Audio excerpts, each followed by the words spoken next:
అమెరికాలో అడుగుపెట్టిన వారి సంఖ్య 67,391.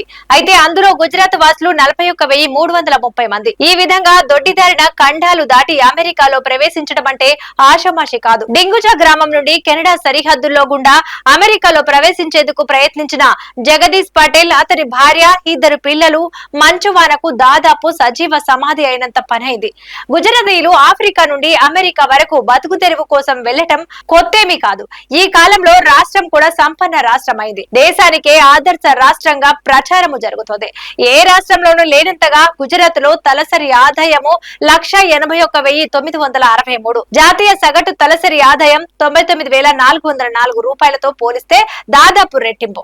మరి అటువంటి ఆదర్శ రాష్ట్రము ఆర్థికాభివృద్ధిలో దేశానికే పాఠాలు నేర్పిన రాష్ట్రం నుండి కూలీలు బతుకు తెరువు కోసం పొట్ట చేత పట్టుకుని దేశాలు ఖండాలు దాటి ఎందుకు వెళ్తున్నారు? సమాధానం చెప్పడం తేలికే.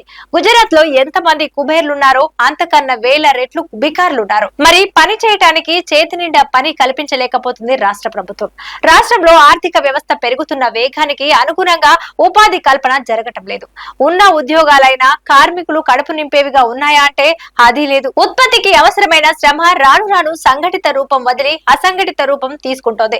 అంటే గతంలో చేసేవారికి కొన్ని కనీస భద్రతలుండేవి. ఇప్పుడు ఏ భద్రత లేని వాతావరణంలో కష్టపడాల్సి వస్తుంది. సంఘటిత లేదా వ్యవస్థాగత శ్రమకు మరో రూపం పనిచేసే వారికి, పని ఇచ్చే వారికి మధ్య ఉండేటువంటి కాంట్రాక్టు. ఈ కాంట్రాక్టులు ఏదో ఒక స్థాయిలో రాతపూర్వకంగా ఉంటే అందులో కార్మికులకు 1, 2 హక్కులు ఉంటాయి. 2022లో కేంద్ర ప్రభుత్వం విడుదల చేసిన కార్మిక సర్వే గుజరాత్ లో నోటి మాట కాంట్రాక్ట్ గా పనిచేసే కార్మికులు 72% ఉన్నారు. వీరికి ఫలానా యజమాని నుండి ఫలానా జీతభత్యాలు ప్రాతిపదికన ఫలానా సమయం నుండి ఫలానా సమయం వరకు పని ఇస్తున్నామని రాతపూర్వకంగా ఇవ్వరన్నమాట. కర్ణాటక కార్మికులు 41%, తమిళనాడులో 53%, కేరళలో 57%, మధ్యప్రదేశ్ లో 64%, హర్యానాలో 65%, మహారాష్ట్రలో 68% ఉన్నారు. ఎటువంటి కాంట్రాక్టు లేకుండా పనిచేయటం అంటే పనికి గ్యారంటీ ఉండదు, జీతాలకు గ్యారంటీ ఉండదు.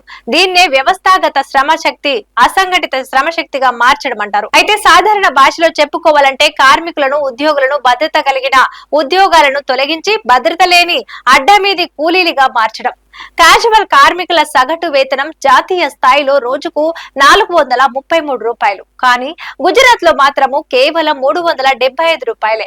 ఇది జాతీయ సగటు దినసరి వేతనం కంటే తక్కువ. సగటు సరి వేతనాలు కేరళలో అత్యధికంగా 836 రూపాయలు ఉంటే తమిళనాడులో 584 రూపాయలు, హర్యానాలో 486 రూపాయలు, పంజాబ్ లో 449 రూపాయలు, కర్ణాటకలో 447, రాజస్థాన్ లో 442, ఉత్తరప్రదేశ్ లో 432, బీహార్ లో 426 రూపాయలు ఉంది. అయితే క్యాజువల్ వర్కర్ కు గుజరాత్ కన్నా తక్కువ దినసరి సగటు వేతనం ఉన్న రాష్ట్రము ఛత్తీస్గఢ్ ఒక్కటే. పేదరికం తీవ్రతను అర్థం చేసుకోవటానికి వేతనాలు ఒకటే కొలమానం కాదు.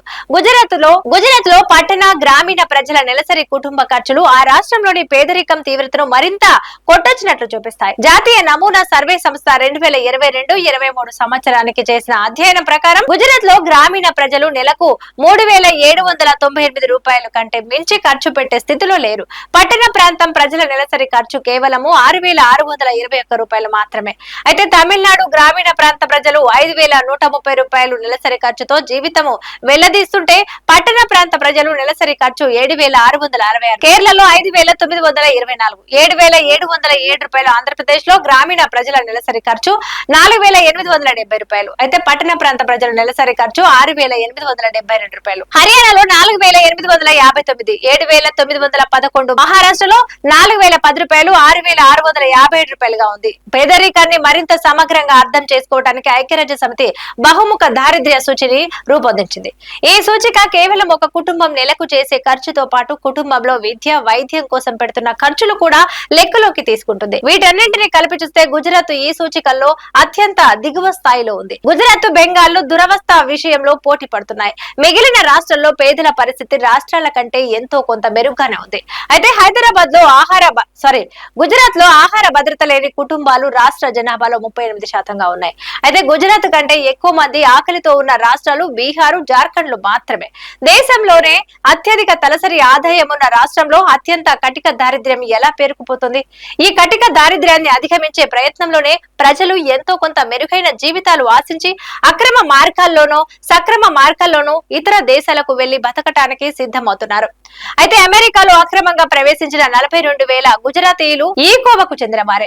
ఖాళీ కడుపులు చేత పట్టుకొని కారు చీకట్లో ప్రయాణించి ఇతర దేశాలకు వెళ్లటానికి ప్రయత్నం చేస్తున్నారు. పరిమిత ఉపాధి, పెట్టుబడి కేంద్రీకరణ, గుత్తాధిపత్యం దిశగా ఆర్థిక వ్యవస్థ. ఈ పరిస్థితికి తెలుసుకోవాలంటే 2001 తర్వాత మోడీ నాయకత్వంలో గుజరాత్ కారణాల వల్ల ఆర్థికాభివృద్ధి మార్గాన్ని అర్థం చేసుకోవాలి. 2001 నుండి 2014 మధ్య కాలంలో గుజరాత్ విద్య, వైద్య, గ్రామీణాభివృద్ధి రంగాలను గాలి కొదిలేసి కేవలం పారిశ్రామిక వృద్ధిని దృష్టిలో ఉంచుకొని మౌలిక వసతులు, పెట్రోకెమికల్ కాంప్లెక్స్ కట్టుకుంటూ పోయారు. నౌకాశ్రయాలు, బొగ్గు ఆధారిత విద్యుత్ ఉత్పత్తి కేంద్రాలు, చమురు శుద్ధి పరిశ్రమలు నిర్మించుకుంటూ పోయారు. ఇంకా చెప్పాలంటే శ్రమధారిత పరిశ్రమలు స్థానే పెట్టుబడి కేంద్రీకృత పరిశ్రమలకు పెద్దపీట వేసింది. అయితే అప్పటి వరకు సాంప్రదాయకంగా వచ్చిన గుజరాత్ ఆర్థిక నమూనాకు ఇది పూర్తి భిన్నమైంది. చిన్న మధ్యతరగతి పరిశ్రమలకు కేంద్రంగా ఉన్న రాష్ట్రం గుజరాత్. ప్రభుత్వాలు కూడా ఈ పరిశ్రమలకు పెద్ద ఎత్తున ఊతమిచ్చేవి.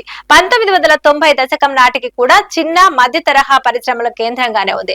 ఈ పరిశ్రమల్లోనే ఎక్కువ మందికి ఉపాధి దొరికేది. 2003లో మోడీ అమల్లోకి తెచ్చిన నూతన పారిశ్రామిక విధానంపై సాంప్రదాయక ఆర్థిక విధానాలకు తలోదకాలిచ్చింది. 2009 పారిశ్రామిక విధానం తర్వాత ఇక ఉపాధి ఊసే ప్రభుత్వ ప్రకటనల్లో కనుమరుగైంది.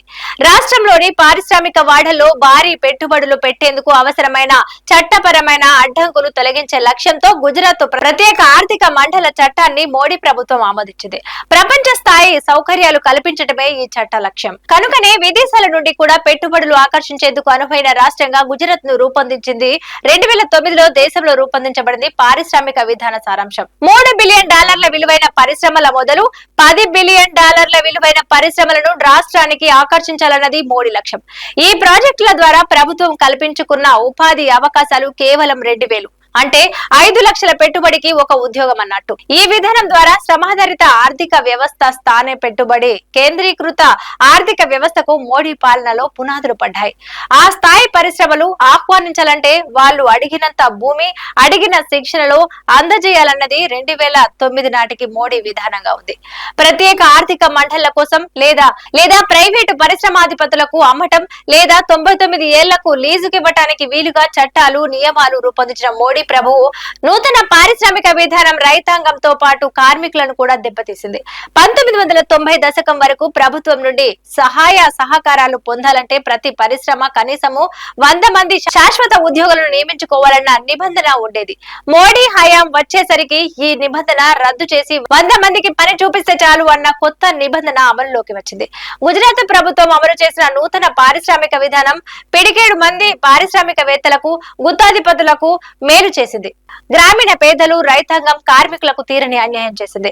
ఈ విధానాల వలన 2013 నాటికి దేశంలోనే అత్యధిక పెట్టుబడులను ఆహ్వానించిన రాష్ట్రంగా ఎదిగింది. కానీ ఉపాధి కల్పనలో మాత్రం పరిస్థితి నానాటికి దిగజారిపోయింది.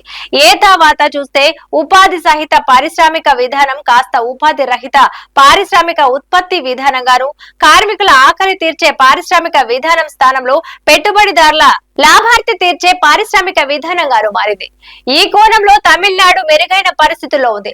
2013 నాటికి దేశంలోని పారిశ్రామిక పెట్టుబడుల్లో 17.7% గుజరాత్ లో ఉంటే